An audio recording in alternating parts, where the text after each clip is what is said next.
We are here today with Springfield Mayor Jim Langfelder, who is seeking re-election in the April 2nd election. We appreciate you meeting with us and invite you to start with an opening statement about why you're running for another term. Well, good morning. Thank you, State Journal-Register, for giving me and the Springfield voters the opportunity to connect on Springfield's future. I'm Jim Langfelder, concerned lifelong resident of Springfield, dedicated husband for 29 years and father of 3 young adult children. I served in the private sector as a banker for 14 years, city treasurer for 12 years, and now mayor for your city of Springfield for nearly 4 years. Having followed city government since 1979, I have seen what has worked well and what hasn't.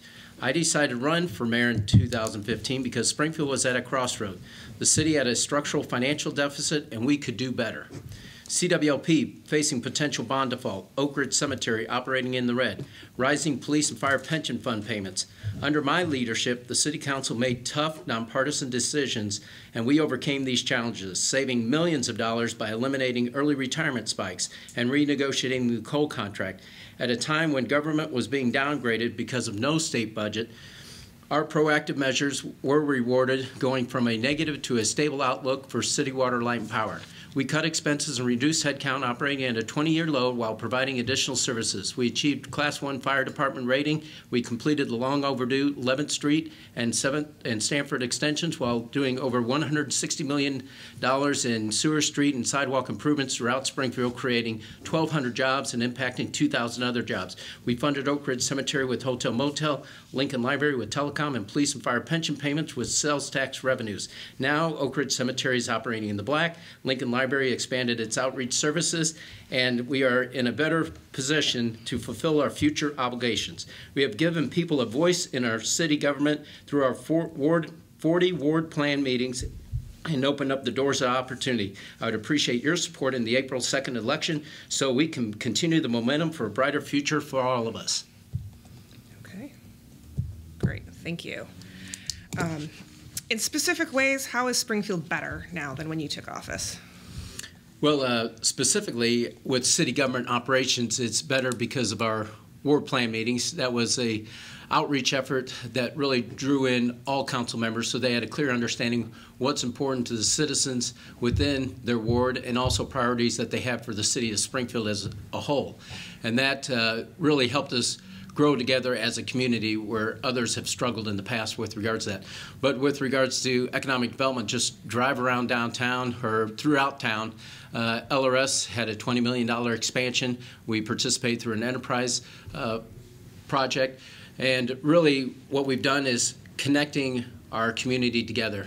Specifically when we moved the Salvation Army over to Gold's Gym, that freed up the opportunity for the 10th Street corridor, the intermodal hub that will actually cross over from 9th Street to 11th Street to develop both sides of the corridor, so the east side and the other side of the tracks will be developed simultaneously. And it gave Horace Mann, our best or one of our largest employers, the opportunity for growth on the east and north side. But with regards to that, we have other projects like the downtown TIF that was renewed. Springfield is the only city in the state that received a double extension for a TIF. And what that means specifically is the Bicentennial Plaza was completed. The underground storage of the Y block was completed with regards to sewer alleviation. And then it gives us the opportunity to move the YMCA over to the medical community. Those projects would not happen without that downtown extension of the TIF. And we got that done when the state legislature was not getting along because of partisan politics. I went over there and got the Repubs, the Dems, all to agree, and I had the Republican governor sign off on that legislation, which was huge for the city of Springfield. So those are some of the accomplishments, but my most proudest one is with regards to CWLP. We've had some debacles in the past, especially with the power marketing. We lost well over $60 million. It's with Reliant had to come in and operate CWLP. We had the costly wind contracts that cost the citizens of Springfield, not CWLP, the citizens of Springfield, $100 million. And so we need to have a better future with our CWLP with regards to turning it back to the gem that it can be as an economic driver. We took those steps to right the financial ship of CWLP, which I mentioned in my opening statement. And with regards to that, we will really be proactive in looking at our future energy needs and do it responsibly with regards to the proper balance of sustainable, renewable energy along with coal energy. Okay. If given another term, what is your vision for another 4 years as mayor? Well, my vision, as I mentioned, we'd like to be the model city, so it doesn't matter what our challenges are. My vision for Springfield is having a flourishing, sustainable community where all the neighborhoods are desirable for anybody to live. They're clean, they're safe. We have a growing living wage jobs for everybody. And really the most important aspect of any community, our most important aspect is our people. They're our greatest assets. We all should live together and accept our cultural differences and challenge ourselves, not only as individuals, but as our community to do better. How can we do better across all boundaries, whether it's economics, if it's crime, housing? We all need to take on these challenges as a one whole community working together to get that done. What projects, like say in year one, would you focus on first? Okay, what would be the priorities? Well, with regards to the rail project's huge, especially with the capital bill at the state legislature. We're going to ask them for full funding of that so we can expedite it. But under my administration, that's another accomplishment we had with the state legislature being at a standstill. We actually had an IDOT agreement approved with the 2025 timeline, where at the next capital bill they would fund $70 million towards that rail project, which is crucial for Springfield's growth. It helps free up development in our medical community, and then it creates a corridor from along 3rd Street that can be used as a bike trail or walkable corridor. My own personal favorite is a trolley that would connect the Grand, South Grand to North Grand, and people can jump on and off, come downtown and not have vehicular traffic with regards to that, and it would help really connect those areas, because downtown it's all about how do you connect to the neighborhoods. But with regards to the rail, once the trains are moved, it'll help the development along the 10th Street corridor on both sides of the track, which is crucial. So that's one of the major goals right off the bat that will continue the momentum. But really, what we've seen, which was reported in Government Magazine, I'm sure we'll discuss it, is segregation. And, you know, I correlate Springfield to a family. I come from a large family of 13. If one person in your family is sick, we're all sick. And that's how I view Springfield. If one area is suffering, we all suffer.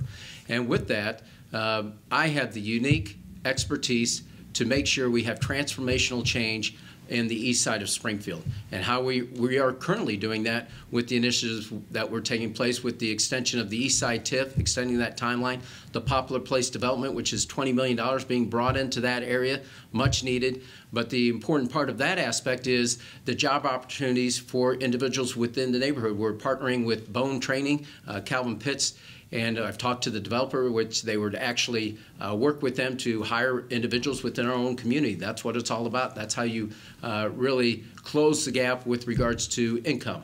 But the East Side TIF, going back to that, we had planned to extend that to the 10th Street corridor, run it up to Madison Park Place, because we can port the money from Madison Park Place into the area that needs it most, and then continue it over to Comer Cox and Chamberlain, which is an asset that's underutilized.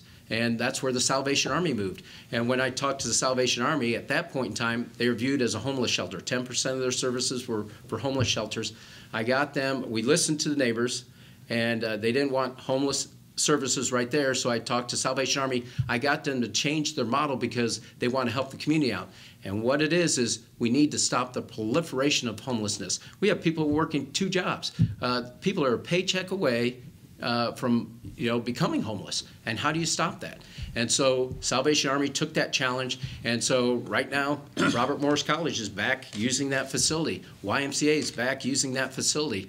And it has the opportunity for growth in that area. So specifically in that area, I'm looking at a core where we connect our resources in that area with regards to technology, technology, recreation, art, and you really tap into the untapped talents of individuals, especially our young people in that area, by bringing the TIF dollars and leveraging that with private sector funds. I want to clarify something right back with the IDOT. Are you going to ask for $70 million? Is that correct from the state? We're actually going to ask for the whole ball wax. Which would be how much? Be about $150 million, I believe.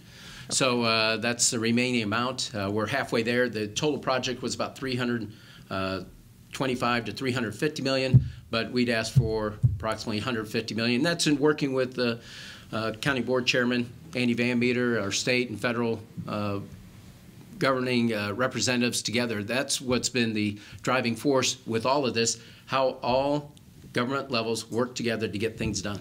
Okay. So the $70 million that you referenced was in the previous budget? Yeah, that's already been signed, but it's for the next capital plan. So that's how we structured the agreement. It was structured where if there's whenever the next capital plan is, it'd be $70 million, and that's specific to the Madison and Jefferson underpasses. So that would be the next leg of those dollars. But in talking with Chairman Van Meter, it was thought that we should go for the entire amount because there will be a portion going towards infrastructure, specifically rail, and so why not take that opportunity to complete it? Okay. Okay. We've been talking about economic development. That's certainly an issue we as a board feel is a huge issue for the city. How should the city go about attracting new business to town? Well, I think it's twofold. One is how do we work together to get it done, and the EDC was one of those. And as you know, I challenged the EDC when it was first being formed. The reason for it was more of a kind of an approach that the chamber used. It looked similar to the chamber structure. And so what we wanted to do is make sure we challenge ourselves to reach beyond that, because we're a global economy. We have to look at things regionally. We have a inland port in Decatur that we should utilize to our full advantage if it will benefit us to do so. So really with economic, so that's one aspect, and they would be, we'd work in unison with them with Office of Planning and Economic Development here, regional planning, of course, is a strong part of it, and the Economic Development Council. But with that, I said to Eric Berglund many times, keep your outside perspective in place, because you don't want to be sucked into the mindset of Springfield of old, same old Springfield. We need to move beyond that and think from a regional approach, a global approach with regards to that. So what do we do for Springfield? Because I'm Springfield's mayor, I'm going to look at Springfield a little selfishly. What we need to do is, one, partner with the private sector. And I've said this from day one, and the chamber was moving towards that, but once that Q5 initiative went by the wayside, so did the target industry sectors. And that's what the EDC is moving towards, is you have to identify your strengths, and that's what I always focus on as mayor. You don't come in and start all your new initiatives. You start by building on the strengths of what the previous administrations have done. And same with the private sector. So we build on our strengths. So the key ones, of course, are the medical community, education, the arts, energy with CWLP, technology with LRS. I mean, we have a lot of global companies with Brandt's, Bunn, and LRS. How do we tap into that and move forward? And then that way we can entice complementary businesses to the ones we have here. People looked at the growth. I come from banking. And we always went back and forth like a pendulum. Sometimes you want to attract new business, sometimes you want to retain it. Well, without a state budget for over 2 years, we had to save our city. We've done that. We ushered through 2 years without a budget. They owed $15 million to CWLP. If we had not taken the proactive measures that we did, it would not only impacted CWLP, it would have impacted our state employees. We were afforded the ability not to turn off the lights because of our proactive measures in stabilizing the utility. If we would have turned out the lights at the Capitol, that would have been a dramatic impact on our economy because we have a large workforce. It would have impacted restaurants, stores. All of that would have been tenfold or probably 100 times worse than what it was. So we've done that and moved it forward with regards to that. But we need to assess our inventory. So when a company comes in and wants to locate in Springfield, they may be looking at one part of town or another. We need to have that foundation laid out where we can direct them. They may be looking at one area, but we could say, well, over here we can offer this type of space, this type of incentives to have a better fit. But really the key component for our growth is to strengthen the companies we have here by partnering them up, drawing in the resources that can help build them in conjunction with new entrepreneurs through the Innovation Hub that we helped with the iSpy. We've helped with UIS. We've helped fund that. The city was the first one to step up to plug the gap with funding for Innovate Springfield, and then later came UIS, of course, and the EDC, which we appreciate. But it's all working together. How do we work together to grow our economy? We've had some candidates for council in here, and your challenger has said this, that they seem to perceive that it's hard to do development in Springfield. Can you respond to that? Sure. We've looked at things uniquely, where other communities were using tax incentives to offset the cost of development. We've taken a look at it, and we've dipped our toes, so to speak, in sales tax rebates, where it would help offset the cost for providing utility services. Motorheads was one. The next one coming up is Domino's, and those are just small pieces. But really, I think what they're probably talking to is the operations within the city of Springfield. Right, kind of the procedural. Right. And so I come from banking, and there's what you try to do is you want to own that phone call. When someone calls in, you want to own it, and then you want to walk them through the whole process. And so I have the greatest director that understands that in Val Yazel. She was a small business owner. She was the president of Local First. She was the interim director for the chamber when they didn't have one. And she was the president of the chamber. So she understands customer service. And that's what it's all about. It's really simplified as customer service. And we have an individual now that we've hired that will walk them around through that process. But the most important part is we're trying to do that throughout city government. So if someone calls up Public Works, they need to follow that through the whole process. The ones that have done it and they don't realize it is the police department. Through, they call it community policing. I call it Springfield policing. It's our outreach efforts. They're the first point of contact with the public, and how do you resolve problems? And that's with the homeless outreach team. That's what that person does. They assess, and it goes back to your question on service, they assess what that individual need is, and then they connect them. And that's no different from whether you're a developer or whether you're an individual just needs a permit for your house or a homeless person on the street. It's all about connecting people to their city government so we can best serve the public. And we're making strides towards that, but what really helps is technology. We have CityWorks, so we'll have online permitting this year. It's coming into where you'd be able to see how the permitting process is going online. And then how can we be more efficient internally with regards to moving that process along expeditiously. And we're hoping to have at least a 24, if not a 48-hour turnaround time on a lot of those different permits. Will the permitting, will applications be available online? Yes, eventually they will be.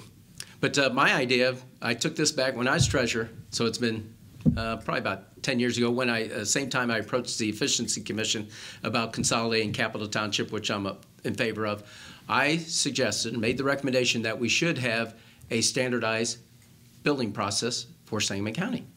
That way, if you're a developer and you're building in Sherman or Williamsville or Rochester or Springfield, everybody has the same guidelines. There's no guessing game. Everybody follows the same rules.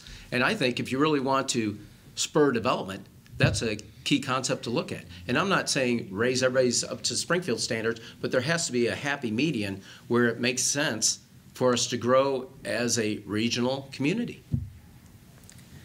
Going back to the EDC, you talked about, you challenged them, maybe you had some concerns. They're still getting their feet off the ground, I would argue, but how would you say they're doing, and have your concerns been met by the formation in their first couple months? Well, we all can do better each and every day, and that's what I'm big on self-critique. And so that's why I allow people to come up and they critique me openly in city council chambers along with the aldermen, and I don't have a problem with that. And that's what we need to do. So how they're doing, I think Eric's done a great job with Josh Collins, and Josh Collins was instrumental with a lot of the initiatives we've done through economic development, walking people through the process. But they've really identified a direction we can go. And so now the groundwork is laid out there for us. So it's really up to the private sector working with the public sector, and really it's each person's duty to push Springfield. It's promoting your city. How do we do that collectively? And that's what I look at. So when I was in banking, I'd go travel. I'd speak up Springfield with regards to tourism or economic development, both, because when you're in a setting with your peers, you can maybe drive business here or drive tourists here. And so I think Eric's done a great job. My main concern is he keeps that outside perspective, because I've seen people, sometimes you get in the malaise and the day-to-day, and you really have to keep an open mind and that open perspective to move the city forward. We should always be challenging ourselves to be that model city with regards to economic development. How can we work together to make things better for everyone? Does the city still need its own economic development department with the county-wide EDC? Most definitely, because the city has a different uniqueness, with regard, well, look at the east side. I mean, we have community development block grant funds that we get specifically for Springfield, and those are geared for the city's growth specifically. We have specific needs. What I viewed the EDC when they introduced it is the rural areas didn't have one. And so I'll go back to another suggestion I had. I think it's a strong suggestion. I felt the EDC should be part of regional planning, because we've been dinged on having planning. Well, we fund Regional Planning Commission. So we fund that. And you can't have economic development without proper planning. So I always thought they should be intertwined more closely than what they are. So Office of Planning and Economic Development for the city of Springfield is always needed, because all you have to look at is the initiatives we carried out. We have that succinct focus on Springfield, where the EDC views it more globally with regards to the rural areas that need the help. They don't have that economic engine for themselves or people for themselves to help. But the other important factor is, how do you operate regionally in conjunction with Springfield? Because Springfield's the driver for the economy, and the other ones can build upon that, and that's how I view the EDC. They would build upon our economic engine within Springfield. Just to clarify, you said that you challenged them because you were concerned initially that it was kind of too much like the Chamber's past efforts. Q5 structure. What exactly did change to win you over, and bring you around to supporting it? Well, one, it's a regional economy, and the rural areas, like I pointed out, need the help. But the diversity on the board, when they first showed it to me, I said it's the same look, and that was a real concern. But really, how are you going to change that? How do you? Because people just don't want you to create another board to go through the motions. I mean, we really need to make this work so Springfield and the surrounding areas can thrive. And put away the fiefdoms. Let's work together. When they did the report, I read the report, and they talked about silos, and I'm a big believer in tearing down the silos. I'm doing it in City Hall. You have these different departments don't communicate. Now they're all communicating together. They understand how it's better to operate together. We need to do that outside of Springfield, but the report pointed out the silos, and they point out Convention and Visitors Bureau, the Office of Planning and Economic Development. They pointed out all the city offices, and how I viewed it is maybe an attempt to siphon off city resources, which we don't want to do. But they didn't mention the economic engine for the airport authority, or the SMEA board. I mean, the SMEA board was put in place because the referendum failed. The city voters rejected it, so they went to the state legislature to create it. And so that's where Capital Township, if everybody's a firm believer in eliminating silos, Capital Township's one of them. We can put pockets into the residents, put tax dollars back into residents' pockets by eliminating it, because right now Capital Township funds a lot of the county personnel. I think it's $600,000. So we can figure it out. There has to be greater accountability and transparency working with the city, because we've had those discussions just recently with the health department, and I've had those conversations with restaurants, with how they're handling the dog situation. The list goes on and on. That's why you need that oversight board with regards to Capital Township. But I think it can be done. It's a matter of making it happen. But we can't lose sight of the measure is to make sure that we have property tax relief for the homeowners and the residents of Springfield, because that's the impetus for consolidation. If you can consolidate and provide property tax relief, that's the #1 goal. Staying on economic development and property tax relief, the city does have quite a few TIFs. Talking about expanding some of them, because we have so much of our property, though, also not on the tax rolls because of state government, the hospitals, churches, schools. How do you find that balance between having the money for economic development and not, because TIFs freeze property tax revenue for all the tax entities for a number of years. How do you find that balance between meeting the needs and not overburdening those who do pay tax, property taxes? Well, on the going back to the residents themselves, the tax increment finance fund, it's frozen at that level, and that any increment improvement goes into the fund. So really, the natural growth regarding the taxing bodies, if the school district raises their taxes, and it goes accordingly. But with regards to that, when we did the double extension for the downtown TIF, we did give the taxing bodies reimbursement for that. So we reassessed what the level is at that point in time. So we did give back to the taxing bodies, so it wouldn't fall onto the property taxpayers at a greater level. And then we did the targeted TIF for the Peoria Road, not the Peoria Road, but the lumberyard. Yeah, lumberyard TIF, and that's bringing in a company, and it's just for that specific area. So, of course, we did have one property owner contest it. But now that it's in place, the other property owners would have liked to participate in that because they could have seen growth or improvements to their area. But that's what you have to, what's the balance in making that happen? And we have a good working relationship with Jennifer Gill and the school district. That's the #1 thing with regards to them. And that's the importance of the map that I showed with regards to Comer Cox Park. The frustration I have is the ability to work across taxing bodies. Comer Cox Park is a perfect example. We'd like to do so much more to that area in Chamberlain Park. That could be a network hub of activity if we're going to make it happen one way or the other. But the city of Springfield owned that at one time, and unfortunately under a previous administration they gave it all away. And so that hand ties our opportunities to really move things in the direction we'd like to. So now we have to we will bring them together because it will be forced if they don't see the light, but it will be because of the desire of the public to make it happen. And that's what has to happen sometimes. If you have public outcry, we need the help. And the report now codifies it with the governing magazine. We need to have investments. We need to leverage our government dollars and have private sector investment in the east side of Springfield as much as possible. And that's the next 4 years, that's going to be my concentration. Would you ever be... Would you ever be in favor of different types of incentives for building, such as like tax abatements or anything like that? I'm open to everything. And okay. My case in point, if I can prove it, is Emberclear. Everybody's touting Emberclear. It's creating 400 construction jobs, 40 permanent jobs. And when Brian McFadden came into my office, he goes, "Well, Mayor, is it H-no now or H-no later?" And I said, "Well, let me think about it." But in my mind, I'm thinking, no way, because CWLP. But we listened to them, and natural gas is a good balance with City Water, Light, and Power. And so we worked it out where we could make that arrangement. But the key resource for the future is not electricity, it's water. And so we should all be band together to demand that we have the Army Corps give us an answer on a secondary source for water. Because the communities that have a thriving, quality, abundance source of water are the ones that are going to be growing in the future. And we did the studies again. $1 million studies. We did 30 different alternatives. Came back to the same two: Hunter Lake and the pipeline from Havana. And unfortunately, previous city councils got detracted by gravel pits and everything else. But so we came back to the same two.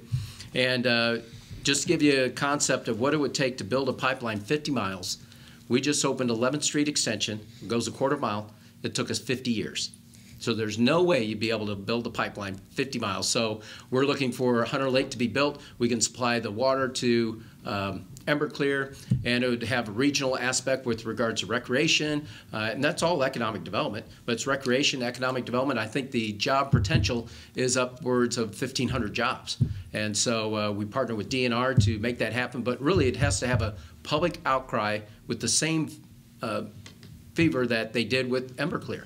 And so the union should be behind it, and the whole community should be behind it. Our veteran communities should be behind it, because Chatham, since I've been mayor, they've called me at least 3 times that we had to supply water to them. Otherwise, they'd have to do a boil order. And so they're almost to the point where their water distribution system's almost higher than what it would be to come back to the city of Springfield. So we're waiting for that opportunity, but really that's the resource of the future. If you're talking economic development or needs, it's water. Can you clarify where is that project in the process? You mentioned the Corps of Engineers. Well, unfortunately, it's tied up in bureaucracy, and that's why it was crucial. Congressman Davis, kudos to him. He's a Republican, I'm a Democrat. I get bashed for working with the Republicans, but this is the benefit of that. He brought forward the Undersecretary of the Army Corps of Engineers to the fairgrounds just last summer, and we sat down and talked to him, and he said, well, Mayor, what would you want to do? And so I told him about the lake, and he goes, well, Mayor, you want me to be brutally honest? I said, sure. He goes, well, there's no way in expletive you're going to get money for a lake, a secondary lake. And I said, money? I go, I don't want money. He goes, you don't want money? And he goes, what do you want? I said, a permit. He goes, you got to be kidding me. And I go, no, that's what we want. So it was tied up at the regional level, and he said, we need to kick it up to the next level, but you have to work through the process so you can alleviate any concerns that you go along the way. And then he would be able to make that final determination once we work through that. So where it's at is we're going through the regional, but we're going to contest it up to the next division. I think it's out of the Mississippi Valley area. And then from that, then it would be kicked to national. And where that lays, though, we're able to kind of leverage what President Trump's trying to do. He said within 2 years you should have a decision on everything. We've been at this for 3 years. And so that's what I said to the Corps. And they said, well, this is prior to that. Well, if you say that to President Trump, I'm sure he would say, no, it pertains to any project. You should have an answer. Speaking of bureaucracy, you should have an answer within 2 years. And the correct answer is having Hunter Lake, because it will benefit everybody exponentially, not only Springfield, but our surrounding communities. So I just want to circle back for a second about the targeted TIF and the lumber. I've heard that took 14 months for that to be approved. Oh, the process? Yeah. We would have to check. It was back and forth. I mean, we worked with them for probably 12 months, easy. But the TIF process would take about 9 months, I think, in itself, because you have to have public forums, you have to notify the taxing bodies, you have to go through that whole hearing process. And it was contested, so we had to go back and regroup and just do the targeted. So that did add to it. But that might, if they're talking that point in time, I think they were probably looking to locate in Springfield. Maybe it's the whole process when they're looking for the right location and working through that process and what are the right incentives, because we just don't want to give away the bank. Really, you want to make it a win-win and with regards to everybody, and that's probably where it took to get to that point possibly. But it's probably from the start. Yeah. So, but the actual permitting in terms of, and I'd realize that that creating the TIF would obviously take a while. Yeah. Well, what slowed it up too is they had mine subsidence out there, and so that took it back. So they had to get an appraisal. That slowed things down, and that's where the targeted TIF, plus we threw in sales tax incentive, what they raised in sales tax revenues, a portion of that would help offset the costs associated with the mine subsidence. You've talked a lot about the need to communicate, to be open, have those conversations. How would you say you communicate with the city council? Do you think well, there's room for improvement? Oh, there's always room for improvement. The phone works both ways. Usually, I do have some alderman calls me. Alderman Redpath does a good job calling me in the morning. I call him back. Alderman Turner realize I don't look at emails on a regular ongoing basis, so she calls, which is good. But really, there's always room for improvement with regards to that. But there's 10 of them, 1 of me. But what we've improved upon immensely is the information. And what's crucial for any alderman is to have the information you need to make the informed decision with regards to that. In case in point, I had an alderman that asked me that, why do you give us so much information? Why don't you just call me and say, I need you to vote for this? I said, well, when you're out in public and someone asks you, why'd you vote for XYZ project? I don't want them to say, well, because the mayor asked me to. You should say, I voted for this, this, and this, and give the reasoning. And so that's helped immensely. We've given them more information than any other administration by far. The other thing that's really proven its weight in gold is the ward plan meetings. We've had over 40 ward plan meetings, and it used to be aldermen would have a ward meeting, and they'd have the police chief in or whoever, and they'd tell them what's going on. Well, we've changed that, and we've gone in and just give a quick synopsis of what's going on in the city, maybe 10 minutes, and do introductions. Then we open it up to the public and have them give us their feedback. What's important to them, how they feel, what's going on in their ward and also within the city. And what that's done is opened up the eyes, and I call it the opportunity, we've given our citizens a voice in their city government. And that's crucial. It was played out last night. Crystal saw it at the end. I mean, she gave a powerful testimony nobody knew. It's just heart-wrenching. But with regards to that, we've given people the voice and we've given people the opportunity so we can grow our community together. And the aldermen understand now what's important in other wards aside from their own. So from that aspect, the communication's been improved tenfold with public. Okay, going back to aldermen though, like I believe, I feel there's been several instances in recent months where they have said they were not informed, and I'll use the Sunrise sign as an example. Oh, yeah, They right. were, first of all, not aware it was being purchased by the city, and then when Mr. Dahl came and was like, well, it's part of our Route 66 plan, they were like, what Route 66 plan? They were not aware of this. So, I mean, in what circumstances are there, is information shared versus not shared? Not, I mean, realizing the Sunrise sign had I'll a go little bit through a different. couple examples if I may. Okay. First is Salvation Army. I mean, that was a monumental lift for the city of Springfield. Salvation Army, and this is unbeknownst to me, but when we started that process, we meet with Horseman, one of our largest employers, major project for the city of Springfield. One of my first meetings as mayor, go into the meeting, and there's concerns about the future development of the intermodal hub. You have all these pieces of property intermixed, and you have a shelter coming in that's about here to the wall where 80 trains a day are going to run. They're going to put $6 million into that building. And there could be the potential where we expand the tracks and have to take the building from them. So, you know, with those concerns, that's when I approached Major Woodard. And so, of course, when you're saying, oh, we're looking at possibly moving the Salvation Army, everybody's concerned. And you have the NIMBY thing come in, not in my backyard. So everybody wanted to know, and I did not make that announcement until Salvation Army made it known what site they wanted, which ended up being Gold's Gym. But then I informed Alderman Senor, and he can tell you, you know, he'd like more lead time, but we did it, I think it was either the night before or the morning of the announcement. And because I had to get everything in place. We dealt with Horseman, one of our largest employers, SMTD, the county, and Salvation Army, 4 entities. Now, if that would have got out beforehand, that project would never have happened because people submarine projects. So what's happens and that was a 5-5 tie, I do believe. Crystal will check it, I'm sure.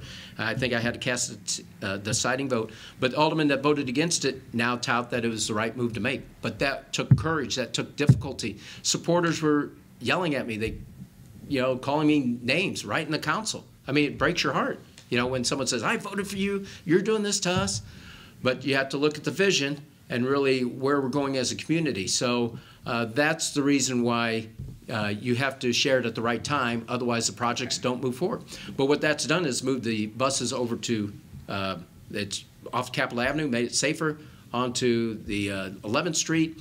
And, you know, the story's still being told because there's development happening on Capitol, happening on the 9th Street, 11th Street, and Comer Cox Park area. So it's a win-win for everybody. But with regard to Sunrise donut sign, I'm not a Route 66 expert, but someone approached me. I was at lunch at Fulgenzi's. Someone comes in, he goes, Mayor, are you going to try to get the the Sunrise donut sign? I said, well, I'm not sure. I didn't even, you know, it's up for sale. And they said, you know, we need to retain that here. And so that was, he served on the board, I think, in Pontiac. And they were tired of having our memorabilia go elsewhere. Anyways, long story short, a sign company calls me, Dennis Mergette, we talked, and they have an auction. So one thing you don't want is the public to know, or the auction to know, that the city of Springfield is bidding on this thing. We would have spent $100,000, not $20,000. And so I talked to Director Dahl and the importance of it. And so he said, yeah, that'd be good to keep. We'd like to build on our momentum, especially with motorheads and what Fulgenzi's are doing, a sign company, and how do you develop that corridor. So we did bid on it. The reason we didn't make it known is because of we didn't want the price to go up. And so we did make the alderman known. We made it known to the alderman as soon as we could after the fact, but it was after the close of the auction, I believe. I think it was that day, but I'd have to check. And so that's when we did. But then, of course, what are you going to do with it? What's the plans and all that? And so that's when this is why you build on past administrations. Mayor Davlin had the vision to do a interpretive Route 66 center where Bel Air Motel was. And lo and behold, I ended up with the seal. The seal's over at and I paid for it with my personal funds. And it's over at a sign company. But that whole corridor is planned as an interpretive development plan for the entire route, just not Springfield, but the other communities along the way. So with the 100th anniversary coming up, we wanted to capitalize on that as much as possible. So we'll continue to build on it because people right now, the question is, what are you going to do with the sign? Well, quite honestly, we don't know. But what we do know, it adds to the Route 66 experience in Springfield, and we'll build on it. But going back to your question about the council members, we make it known, hopefully prior to any announcement, but it takes time to make sure all the pieces are in place because we've seen so many projects go by the wayside by letting the cat out of the bag too soon. I'll give you an example, moving the YMCA. So as a courtesy, I invited the alderman in, and it's because of that same concept. And so Memorial stepped up to the plate. They were going to put $8 million at the time. I think it's $9 million now. And we were putting about $5 million towards the TIF. So, we're trying to put the pieces in place. We still haven't talked to the YMCA board, but I'm sure, that's a high priority for the project. That same day, the media is calling me about that. That's not what we wanted. They're calling Ed Curtis about it. And that's what you don't want happening because that's how projects get tanked, and that's why the city can't move forward in a progressive manner. And so you're really, on a crucial project, you need to have the pieces in place so when you introduce it, you'll get all the criticisms, and you need to make sure it can withstand all the criticisms that come upon it. That's how you move forward, and that's why plans that we've done have been enacted based on how we are proactive in moving in that direction. How exactly did the news getting out endanger that project? Because it is moving ahead. They're breaking ground next month. Well, thankfully, it's a project that everybody loves. But let's go back to Salvation Army. If that was out, sure, it wouldn't have happened. And the reason I know that, because right before we made the announcement, I didn't even know this, we're in the council chambers in the side room where the aldermen are. And Alderman Senor's there, Alderman McMinimum, and Major Woodard, and another major from the Salvation Army. They're going back and forth. And so there's concerns, and and then so I turned to the major. I said, "How many sites did you look at before you settled on the one by the tracks? Pour $6 million into it. That's only going to do 3 floors, not all 6. How many do you think?"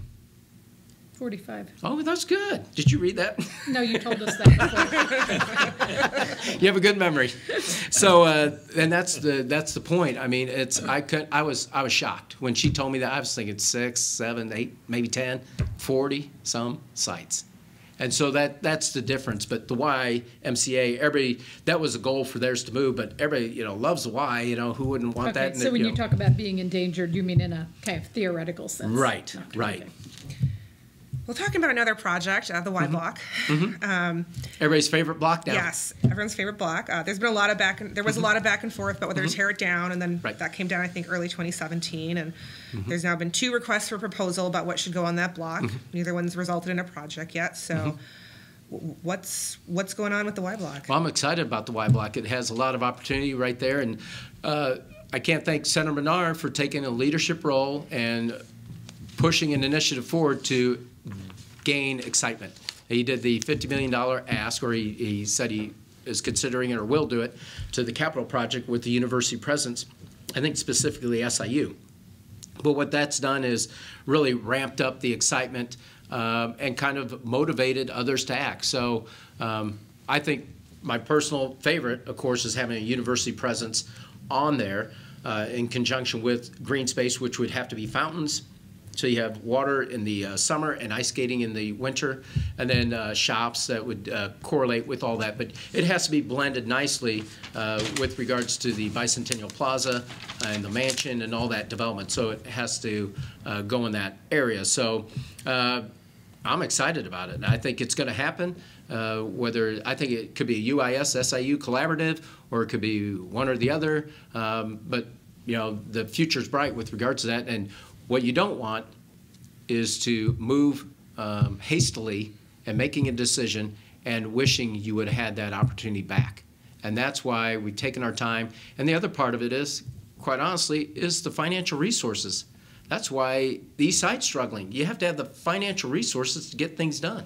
And that's no different from this block. So why did we move forward with the Park Plaza? I call it the Interactive Park Plaza because our consultant that came in from Rapid City said, whatever you do, don't call it a park. Well, that's what happened, and it is what it is. But the reason he said that is they developed this open space area. They have 200 activities in Rapid City, and from that, they drew thousands of visitors in. And what followed? Development. That you have to mobilize. You have to get people down there first. And one of the great ways we could do it is with the university presence. But the park was going to be privately funded. It'd still be in our control where we'd have access to that corner on 4th Street and move in that direction. But now we have an open space. I did talk to Peter Wirtz, the landscape design architect, and he will modify the structure. He said you could put a building on there quite easily. He's done it before and still maintain the integrity of what he's designed or change it. But the one thing I do want on there, a personal request, and I expressed this to the governor as well and as others, is since the YWCA stood on that, we should have some dedication to women in our lives because, where would we be? We wouldn't be here without women. And having the YWCA there, I think it's important that we commemorate their presence and what they've done for all of us, especially in Springfield, because we are a community of families, and that's what it's all about. Do you wish you had handled anything differently when it comes to the Y Block? Now that I'm in this position, no. Okay. Yep, because we have the opportunity for the university to be there, and then we have the design work being done. So the interest is definitely there. I've talked to Chancellor Cook at UIS. They are interested, especially in downtown, especially on that block, if we can make it happen. And then SIU, but it all comes down to the financial resources and what's that look like. But I think both universities are going to make that decision. But what it will be is a building on their services that they currently provide. So with UIS, it'd be the innovation there, or possibly public affairs. With the SIU, it'd be a law school, which has been wanted for decades. And so really, it's a really exciting time for Springfield, especially for the downtown and really for the universities. I mean, it'll help both of them grow, and I think they can do it together if they'd like. So have you had a chance to talk with a new resident of the governor's mansion about his vision for the Y Block? Yes. And so I have to give Governor Pritzker a lot of credit. I tried to get in to see the governor through, through the Democrat Party, local Democrat Party, and then also through an individual I knew from handles his media before the election, before June, before I was asked if I was going to endorse him. And I couldn't get in. And here I could get in with the sitting governor easier than I could a candidate, which was just befuddling to me. And so I reached out to them, or they contacted me about meeting, and he came before he was sworn in and met with me 45 minutes in my office. So I was able to show him the rendering. And at that time, we talked about where the park concept came from. One of the drivers of it was John Bryant. John Bryant was the CEO of Sara Lee. And I think he served on the foundation board for the mansion. He was one of the main drivers of Millennial Park and the bean concept. And what he wanted was something that would just be, bring people here for that type of experience. Because when they put in the bean, I even said, I go, what's this bean? And now it's like off the charts. And so when I said that to Governor-elect Pritzker, I go, do you know who John Bryant is? He goes, well, I'm not sure. And so I explained it. He goes, oh, yeah. He goes, you ever hear of Pritzker's Pavilion? I said, yes, I have. It's in Millennial Park. And so the governor, I think, does not, personally, you'd have to ask him, of course. But I don't think he wants to get into the community aspect of it. He's above that. And I think if the community wants something, I think they would help make it happen, because one thing that stuck with me, he wants to raise the level of the governor's mansion to the way it was back in the Thompson era, where it's one of social activities and getting things done, and right outside his front door is right there, but you want something majestic. If you would have went to the inaugural ball, they transformed the was it the Artisans building, I think? I mean, it was phenomenal. Building, yeah. Yeah, you wouldn't even know you were in Springfield. Yeah. It was incredible. And I even said to the First Lady, Pritzker, MK Pritzker, I said to her, I go, you transformed that. I can't imagine what you could do on the Y Block. And her eyes got, she looked and she goes, well, but they don't want to get, if they want, if the community gets behind a university presence with an open space there, I'm sure they would help with the development or whatever the community would like. Pivoting to financial matters, you mentioned earlier just how some of the tough budget years we've had. Pensions for retired police and firefighters are, of course, eating up the ever larger share of the city's budget. And you've been taking some steps, including last night at council. But how can the city continue to tackle the unfunded pension liability for the city? Well, we're taking the right steps with CWLP. We've stabilized the utility, and I'll go back to, this goes back to putting plans into action. Mayor Davlin had a blue ribbon panel. He convened a lot of individual leaders within the city of Springfield, and because they saw this happening with regards to the unfunded liability pensions. Well, one of the couple of key points in there, telecom tax. Telecom tax was said you should increase it, and they didn't. They increased a little bit, but not to the level that they said. Well, we increased it to that level. To make sure we could just provide for library services, because they knew it wasn't just the pensions, it was a structural deficit with regards to the corporate fund itself. So that's why we did the telecom tax to associate it with the library services, and we've expanded those services and made sure we could provide to the public.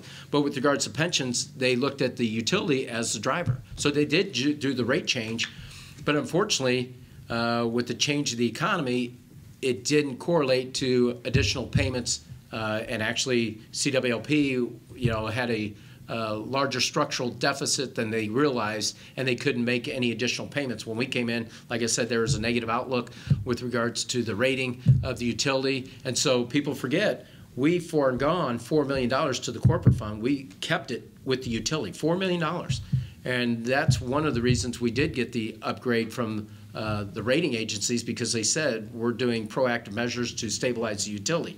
The reason you want to stabilize the utility is because it can be used twofold. One is during the good economic times, the utility with selling power, it will increase the bottom line and the payment in lieu of taxes to the city.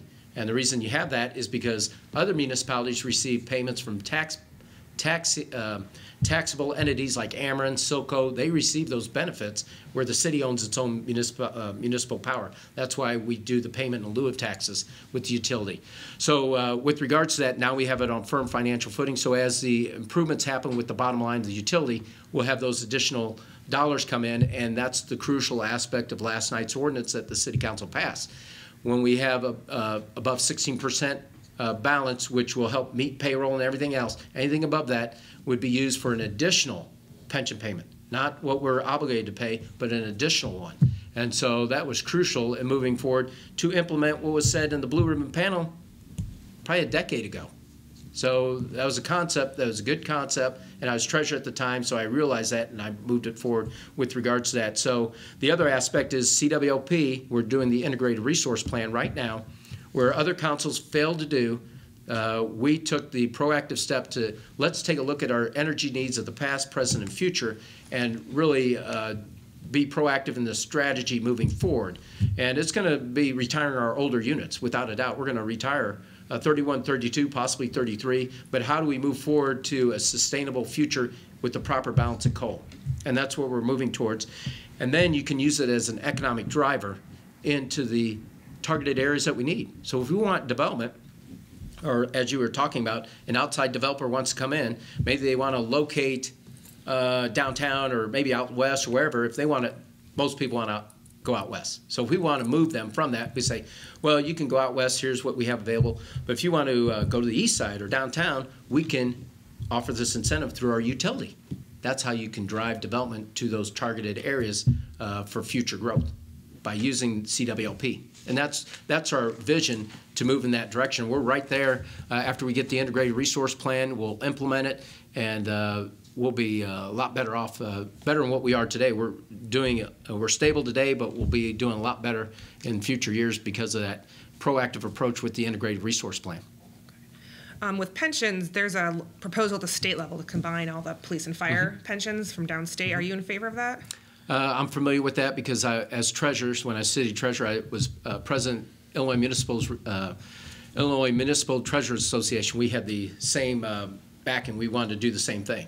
And so it'd be like IMRF. It'd be structured the same. You'd still have a local board that would approve payments and approve any disabilities, things of that nature. But the investments, you would have a reduction in the administrative costs associated with the investments. You'd have more flexibility with regards to investments, so you leave it up to the professionals, and they would be able to take advantage of the upturns of the economy, earning a greater rate of return, and then in the downturns they could be protected better and follow those curves with regards to investments. So do you favor it?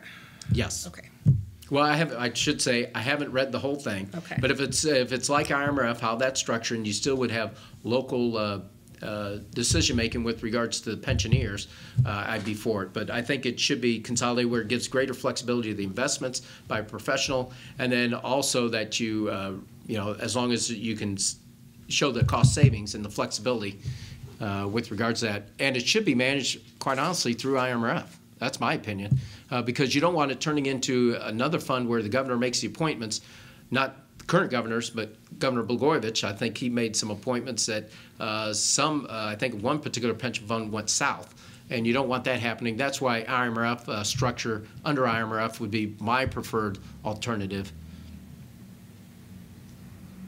Okay. You were talking about CWLP. Do you see any need to change the rates corporations pay to CWLP? We've had some other people come in talk about how they're too high and that impedes. Without the one is the demand charge. Yeah. And so with the demand charge, how that works, and we're going to change it. It's not a matter of if we are going to change it. We have to wait for the integrated resource plan, and I think through that structure, you'll be able to change it. You just can't flip the switch and change it because it'd be catastrophic for the utility. You have to be really a good steward of fiduciary management. But with regards to that demand charge, it's my understanding how that works. For a restaurant, they come in, they utilize it during the day, and then they're charged that peak time all through the day. And so that's what needs to be changed. So we will be able to make that happen once we enact that integrated resource plan. But it'd be short-sighted to do anything prior to that because that's where we got in the power marketing debacle. That's how we did the wind contracts. They didn't think things through and I'm a banker by heart. You have to think things through logically to make sure you're making the right steps, because when we came into office, I said to my corporation counsel, one more misstep of the utility and it's gone. And so, that's what you have to make sure you prevent, because we're going back to our mission of being small enough to care. We were the most affordable utility in the state. That's what we need to get back to. But what happened in the power marketing, just to explain to everybody, when my father was mayor, we used to get 100% of the profits because we sold directly to the businesses, directly to the residents. Well, what happened with the power marketing debacle, what we have to do now is we sell into the market and we buy it back. So we're only getting 90-some cents on the dollar. That's where it's going. So now we're trying to change that model operationally, and especially how do we, everybody's pushing, oh, you got to be green, you got to be green. We need to be and have the best plan forward for our future energy needs from a fiduciary standpoint, and that's what we intend to do. And in the process, the businesses will benefit and the ratepayers. Okay. But most importantly, Springfield, because we will be driving the economy accordingly as well. Okay. Homelessness has come up a couple times. What other measures does the city need to take to address the homelessness issues here in Springfield? Well, I think the homeless outreach team is a good step forward. And quite honestly, I thought the police department, they have so much on their plate. They're like teachers, they're asked to do more with less. But the homeless outreach team, when I went to that presentation, it made sense, because now you're connecting the individual up. You're really trying to get to the heart or the core of why they're homeless. And so that's a key concept. We are working with Helping Hands, specifically Erica Smith. She's has experience with Memorial Health Services as well as St. John's Hospital, but we will have a low barrier shelter. She compares it to like an emergency room. You're like triage. How do you get people to the next level? So really, and this is my banking background, what you have is you have a homeless person. How do you give them that supportive housing? Because some people will just probably need supportive housing forever, so you will have to have that concept. But after that, there's some people that can afford to pay rent or move in that direction. They just need other help to move them in that position.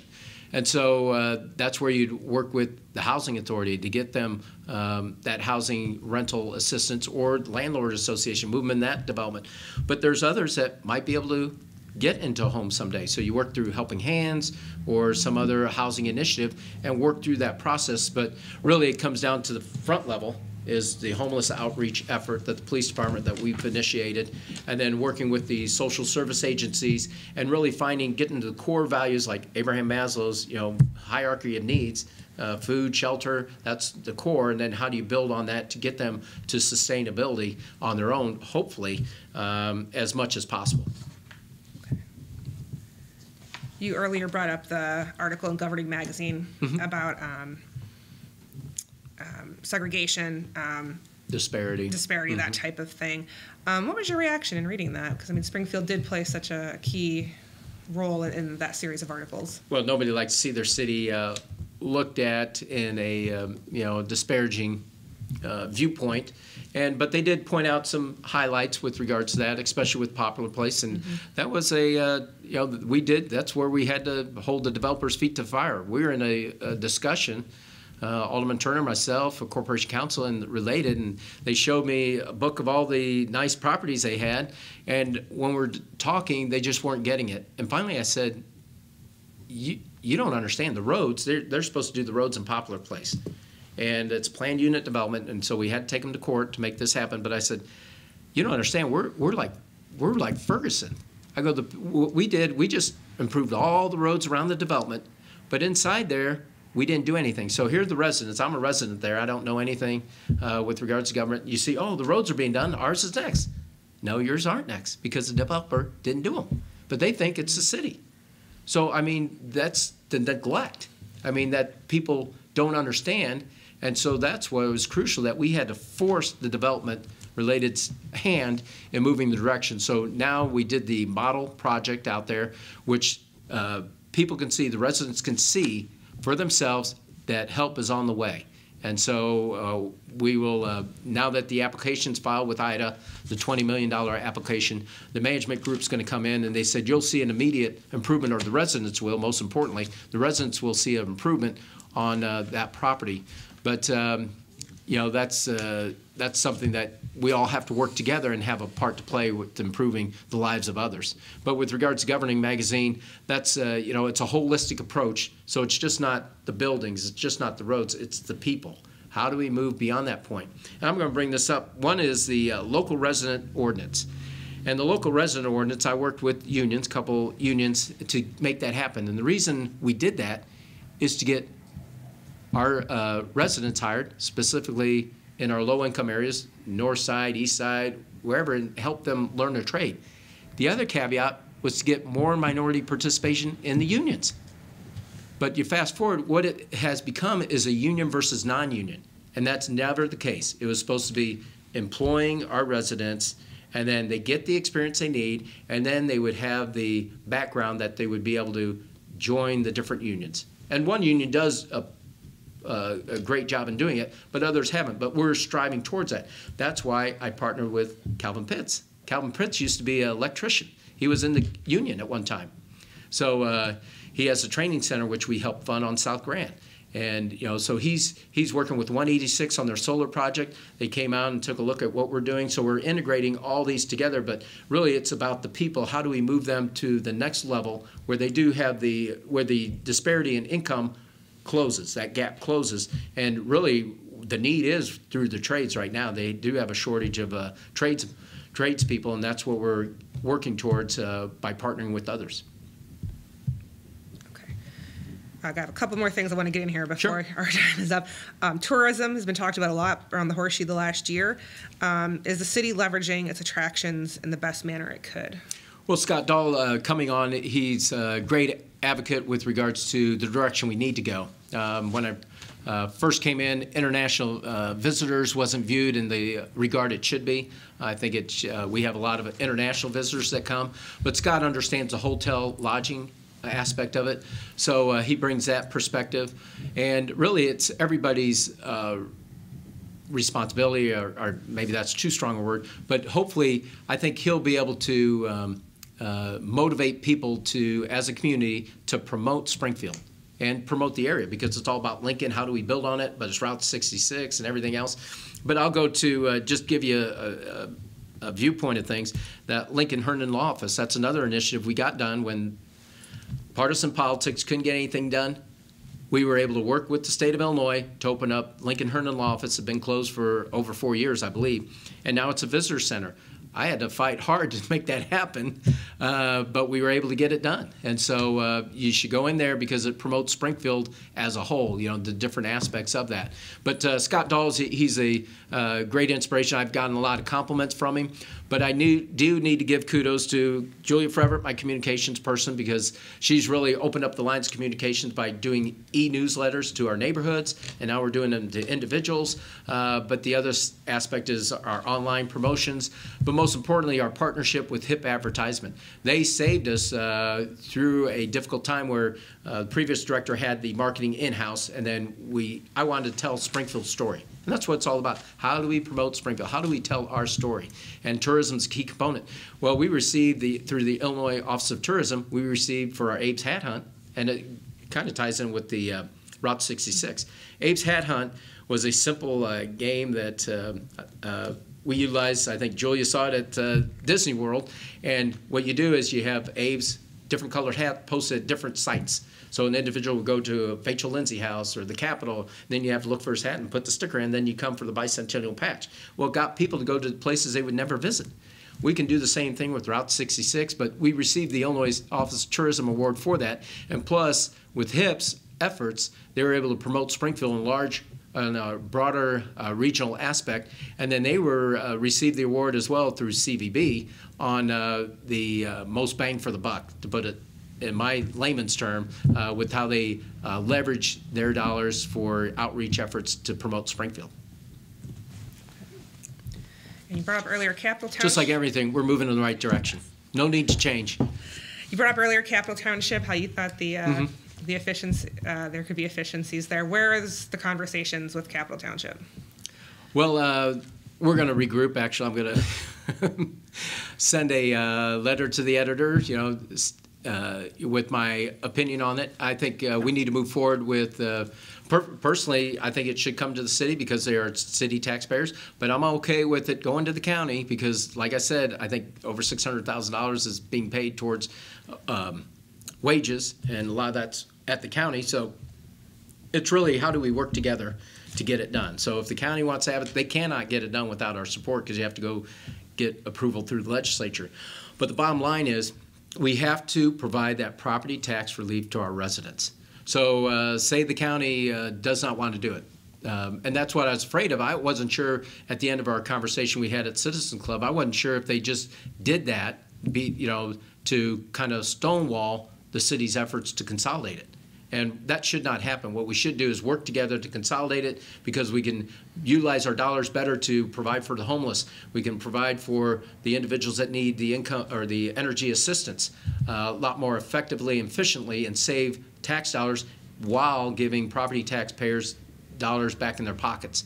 So it has to be done. How do we get it done? And if they do not want to go forward with that, at the next election, we will bring forward the initiative to put it on the ballot like it should have been at the city election. So not this April? No, it won't be this April, but I'll work with the county and try to work with them to have that oversight board, that participation, so there's true accountability and transparency. But if that does not happen, the next election I'm going to move through the city council to make that happen and approach the township to gain their approval as well. Well, we thank you for meeting with us today, Mayor Langfelder, and invite you to give a brief closing statement as to why voters should choose you on Election Day. Well, thank you again for this opportunity. This election is about Springfield's future. Do we go back to the same old Springfield or continue the progress we have made together to a better tomorrow for all of us? As mayor, along with the city council, we have built the level of trust with the public through our 40 ward plan meetings. So we all have a better understanding of our community priorities by ward and as a city as a whole. Together we work to do what is best for Springfield. Springfield is the home of our greatest president, Abraham Lincoln. We should challenge ourselves and our community to aspire each and every day to his vision. Under a Langfelder administration, Springfield will continue to strive to be the model city, especially with race relations, economic development, CWLP, and most importantly, trust in your city government. We will not be satisfied until our entire community is thriving together and all neighborhoods are safe and desirable for everyone to live. I'm Jim Langfelder, and I appreciate your vote and support in the April 2nd election.